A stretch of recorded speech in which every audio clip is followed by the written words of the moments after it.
guddi hoosaadka arrimaha dibadda ee baarlamaanka Soomaaliland ayaa shir kula qaatay wasiirka arrimaha dibadda Soomaaliland Yaasiin Xiin Faraton shirkaas oo qaatay saacado kooban kabacdi isla markii ay shirka ka soo baxeen waxa hadalladooda ka mid ahaa sida tan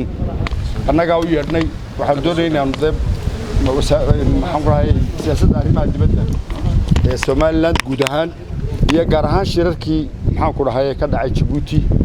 sababa iyo arrimo badan oo maxaan ku dhahay xiriirka caalamiga la xiriira ayaan runtii ka wada hadalay inkastoo runtii shir dhowr saacadood ahaa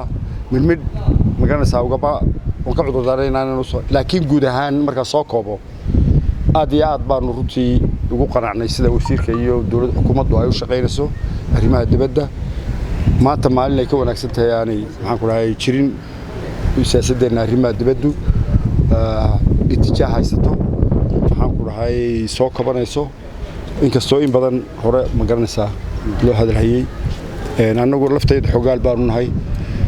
runtii wasiirka aad iyo aad baan uga mahadcelinayay inuu noo yimaado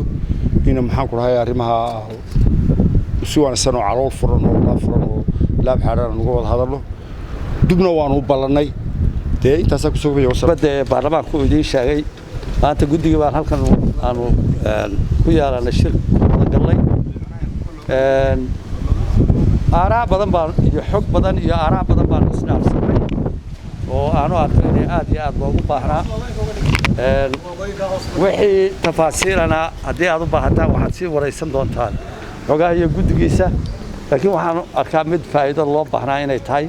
waana dhammaysanay السلام عليكم wasiir Faraton ayaan wali ilaa ay haatan ka jawaabin su'aalaha ay weydiiyeen warbaahinteeda ilhaanteeda oo badhan waxaanu hadalkaasi isagoo ka gaabsaday in uu ka jawaabo su'aalaha warbaahintu ay qabto waa Muxsin Mustafa Gobonimo TV Hargeysa